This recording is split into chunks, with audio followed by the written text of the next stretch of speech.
So let's run through everything we're going to use to make this bark. We're starting with some vegan assorted sprinkles, some of the vegan white chocolate chips that I reviewed in one of my previous videos.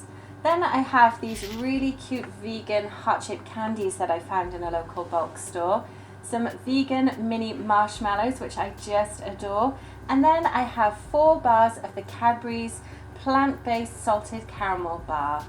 Now it's really simple to make this bark, and what I love about it, it's really versatile. You could do any sort of theme for this as well, whether it was for Christmas, Valentine's, Easter, someone's birthday, by just adding the sprinkles that match the colour of the season and your favourite toppings for it as well. All we're going to do then is just take a regular cookie tray. I've lined it with parchment paper, and then I'm going to add each of those 4 bars of chocolate onto the tray. Now, what I love about this bark recipe is we're not messing around with double boilers, we're not melting chocolate in the microwave. We're going to melt chocolate in what has now become my favourite technique, and that's using our oven. Really simple technique that I've seen quite a lot of videos shared on Instagram that actually show the end result of this process as well. And of course, it looks so good, I definitely wanted to try it and to see how the plant-based bars would hold up with that kind of melt test as well. Then you're going to pop these in the oven at the lowest temperature that your oven will go. Mine is 175 degrees Fahrenheit. And then once it looks like it started melting, you're going to leave it in there a little bit longer and then bring it out when it looks like this. Now you can see it's not fully melted, and that's very intentional here. Because I'm using the salted caramel bars, we know that there's bits of that caramel in the chocolate, so when we actually smooth it out like I'm doing here, you can see all those chunks of caramel in there, which is going to be amazing and give a really nice bite to the bark when it sets as well. So all you're going to do is use a spatula and just smooth that chocolate out. Now obviously if you didn't use the salted caramel one like I have here, you shouldn't have the bits in it.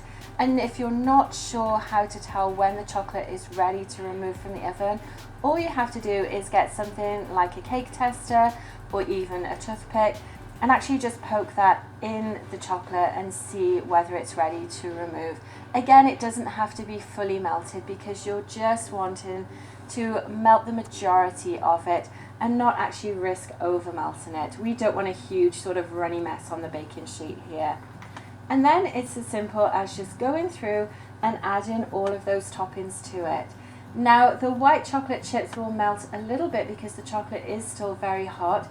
If you wanted them to actually melt like the rest of the chocolate, you would just add them at the beginning and pop it in the oven with the chocolate chips on it as well. But I actually wanted these to be fairly prominent in the bark and actually stand out a bit as well. That's why I'm adding them now, just so that the bottom of it will melt, so it'll actually stick to the base of the chocolate. We've got our mini marshmallows there as well, which will also soften up a little bit from that heat. And now we're just going to go ahead and add some of those candy hearts and sprinkles to it as well. So let's get this bit sped up for you.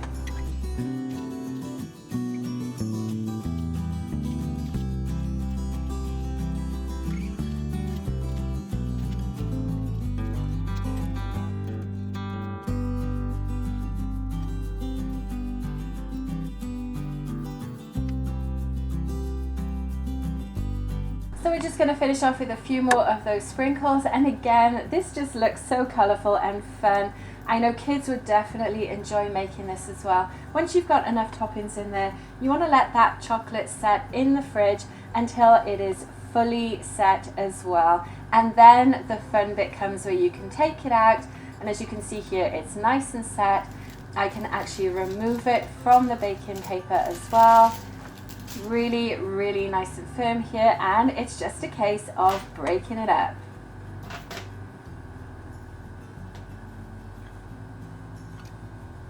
And honestly, there's no wrong way to do this. You just want to break it up into the size of pieces that you want. Now, if you were going to bag this up to give as a gift for someone, you may want to keep the sizes a little more uniform, but honestly, I was just breaking this up very randomly into different size pieces so that we could all enjoy it. So let me know what you think of this method of melting chocolate, and also the recipe for making your own homemade Valentine's chocolate bark as well. I think it's just such a fun thing to make, and I'd love to know what you think in the comments below too. You can also find the full recipe post for this on my blog at bakeangel.com, and I look forward to seeing you soon on my next video. Thanks for watching and have a great day.